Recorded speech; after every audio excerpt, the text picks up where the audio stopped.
Le Boeing 747 d'ACT Airlines, basé à Istanbul, s'est écrasé alors qu'il tentait d'atterrir dans un épais brouillard à l'aéroport international de Manas, près de la capitale kirghize Bichkek.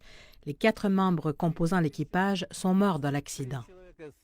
3 personnes ont été tuées sur le coup, la 4e personne était toujours en vie, mais en état de choc, capable de marcher, mais elle est décédée plus tard à l'hôpital.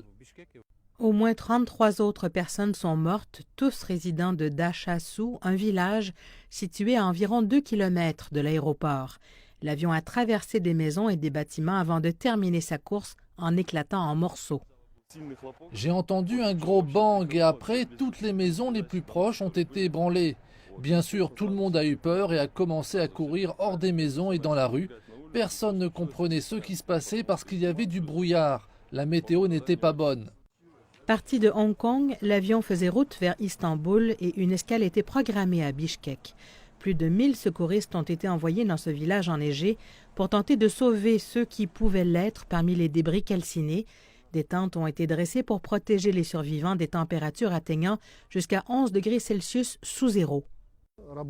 14 groupes médicaux travaillent sur le site de l'accident. On parle d'environ 60 membres du personnel médical. Il y a suffisamment de médicaments. Peu après le crash, c'est la mauvaise visibilité due au brouillard qui a tout d'abord été évoquée pour expliquer la cause probable de l'accident, mais les autorités kirghizes envisagent également une erreur de pilotage. Cependant, pour ACT Airlines, qui opère sous l'étiquette My Cargo Airlines, propriété d'un investisseur turc et du conglomérat chinois HNA, il ne fait aucun doute que toutes les mesures de sécurité nécessaires ont été prises. Ce mardi est jour de deuil national au Kirghizistan.